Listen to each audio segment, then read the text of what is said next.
Students, my name is Ajit Pathak and welcome to अर्थशास्त्र school of economics.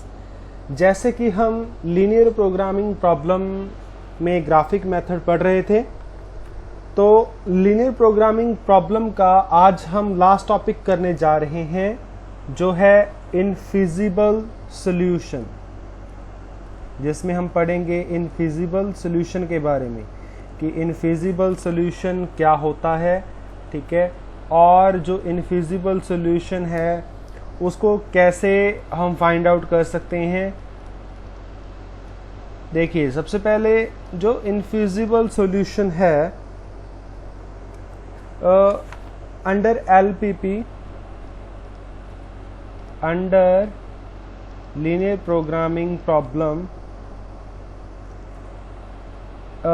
Infeasible solution, इसको IS से denote कर रहा हूं मैं। Infeasible solution does not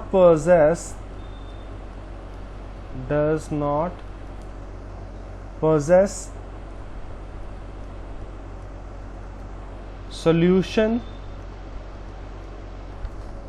that satisfies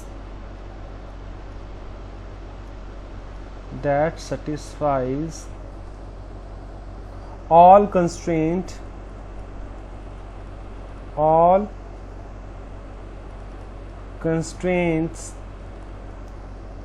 simultaneously,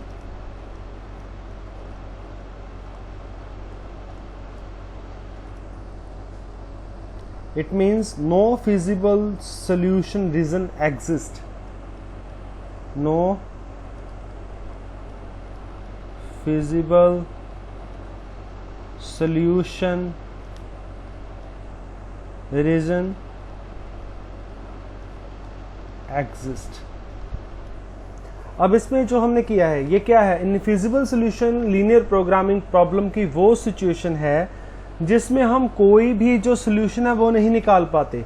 जो हमारे पास कंस्ट्रेंट्स गिवन होते हैं, मतलब उनको हम क्या है, सेटिस्फाई नहीं कर पाते, ठीक है।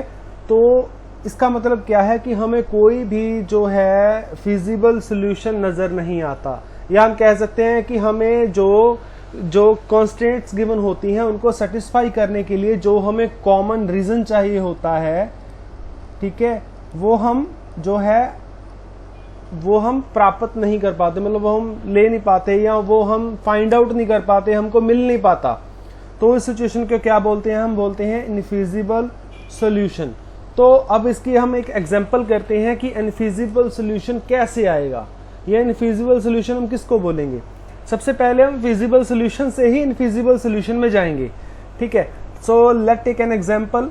अगर हम यहाँ पे एक एग्जांपल की बात करें, हमारे पास प्रॉब्लम है मैक्सिमाइज की, और हमारे पास जो गिवन ऑब्जेक्टिव फंक्शन है, ऑब्जेक्टिव फंक्शन क्या है हमारा, मैक्सिमाइज का है, और वो क्या है, z is equal to 6x1 plus 4x2, okay. And हमारे पास जो सब्जेक्टिव कंस्ट्रेंट है, सब्जेक्टिव कंस्ट्रेंट्स जो गिवन है वो है 2x1 प्लस 2x2। अभी जरूरी नहीं है कि आपको x1 x2, ये x और y भी दिए जा सकते हैं आपको प्रॉब्लम में, ठीक है, लेस देन इक्वल टू 2। उसके बाद में हमारे पास है x1 second constraint plus x2 less than equal to 2, okay. तो अब हम जैसे हम सॉल्व करते थे हम वैसे ही करेंगे। सॉल्यूशन में हम क्या करते थे, हम लेते थे सबसे पहला जो कंस्ट्रेंट है, सबसे पहला कंस्ट्रेंट लेंगे हम कंस्ट्रेंट 1, ओके। तो कंस्ट्रेंट 1 को सॉल्व करने के लिए हमारे पास सबसे पहले इस इक्वेशन को हम इक्वलाइज कर लेंगे। हम इसको इक्वलाइज किया तो क्या आ गया, 2 आ गया, ओके।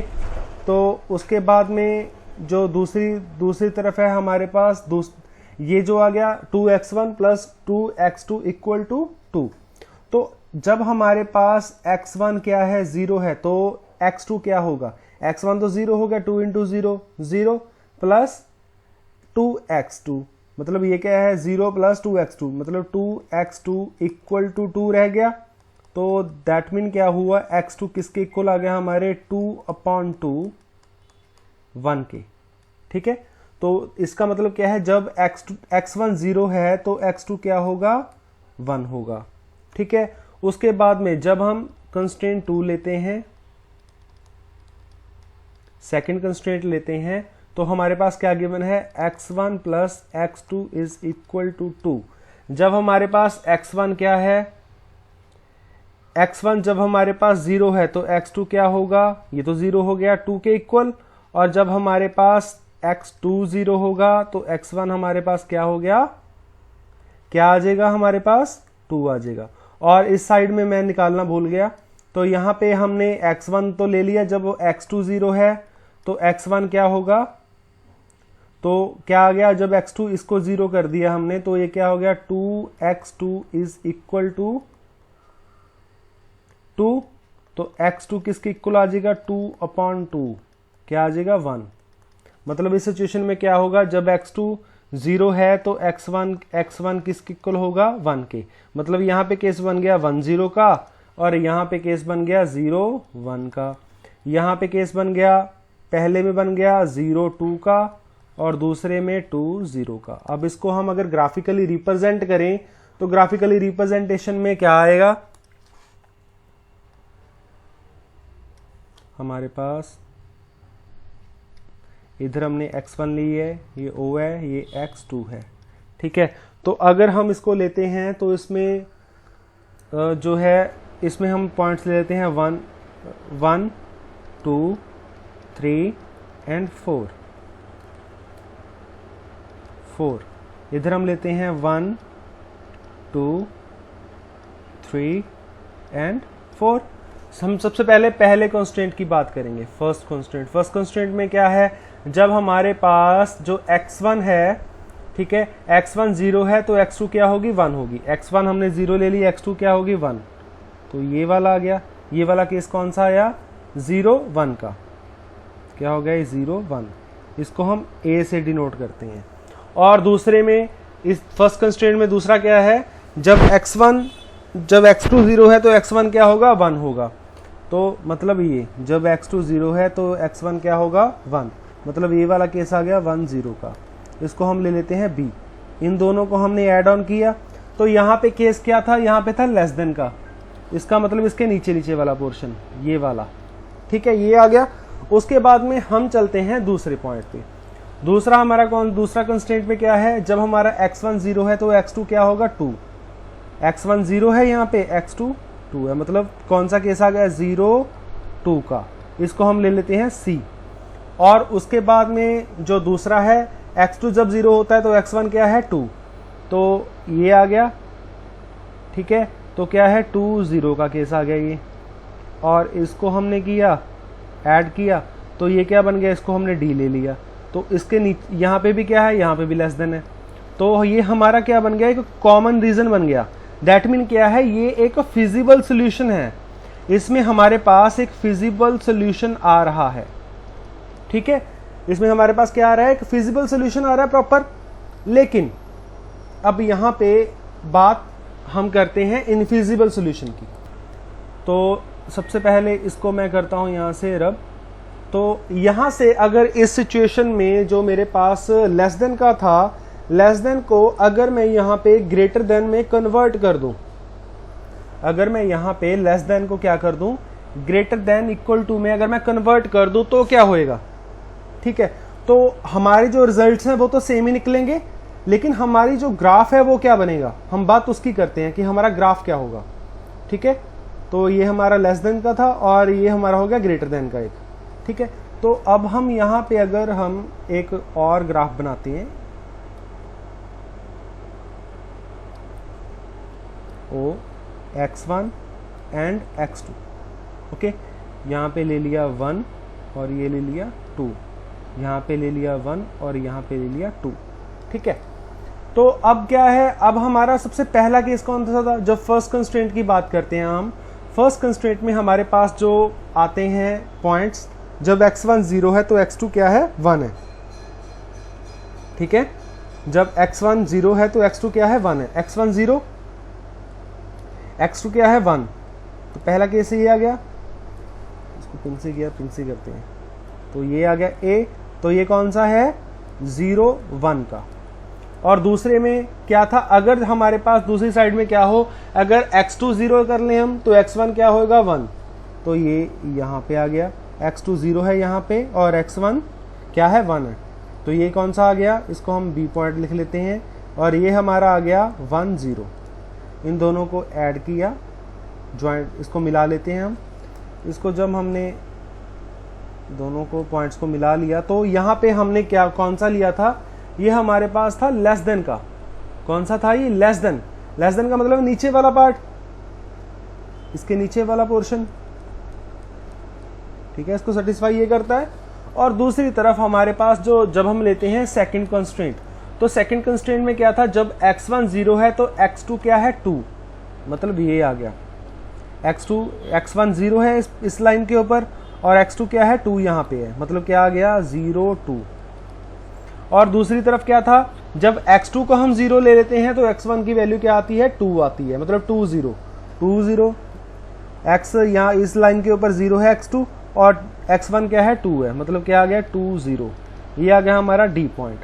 इन दोनों को जब हम ऐड ऑन कर ले, जब हम इन दोनों को ज्वाइंट कर लेते हैं तो ये लाइन आ गई, लेकिन उसमें क्या था लेस देन था पहले, इसलिए नीचे वाला पोर्शन आता था। अब क्या है, अब हमारे पास यहाँ पे क्या चीज है, ग्रेटर देन है, ग्रेटर देन इक्वल है, या तो मतलब इस लाइन के इक्वलाइज हो या इससे ज्यादा हो, या इससे क्या हो ज्यादा, तो ज्यादा वाला पोर्शन कौन सा आएगा, ऊपर वाला, ठीक है। जब ऊपर वाला आएगा तो हमारे पास क्या है, so there is no common region, हमारे पास कोई भी कॉमन रीजन नहीं है, ठीक है। कॉमन रीजन ना होने की वजह से हमारे जो दोनों हैं, देखिए अब पहला कंस्ट्रेंट है इसको सेटिस्फाई कर रहा है, सेकंड इसको कर रहा है, मतलब कोई कॉमन रीजन नहीं बनना ना, जैसे यहां पे था, इस सिचुएशन में था, ओके। तो इसमें क्या है, कोई कॉमन नहीं आ रहा दोनों का, इस वजह से इसमें क्या होएगा, इसमें हम कहेंगे there is no feasible solution, got it.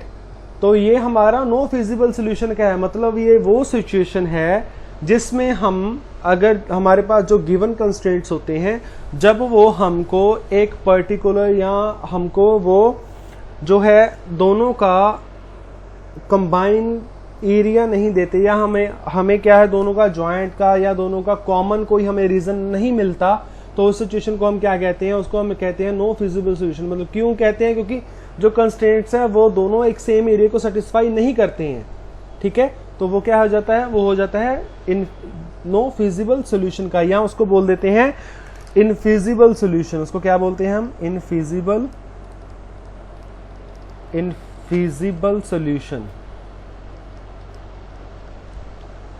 Solution, ठीक है। होप सो आपको ये जो है पॉइंट ये समझ आ गया होगा, इनफिजिबल सॉल्यूशन के बारे में आपको सब कुछ पता चल गया होगा, जितना भी है वो आपको पॉइंट क्लियर हो गए होंगे, ठीक है। और अगर आपको ये वीडियो पसंद आई है तो इसको लाइक करें। जिन स्टूडेंट्स ने मेरे चैनल को सब्सक्राइब नहीं किया है वो चैनल को सब्सक्राइब कर लें और बेल आइकन को ऑन कर लें, ताकि मेरी कोई भी जो नई वीडियो है वो आए, उसका आपको नोटिफिकेशन आ जाए, ठीक है। और इस वीडियो को ज़्यादा से ज़्यादा शेयर करना मत भूलिएगा। Thank you so much, have a good day, stay home, stay safe.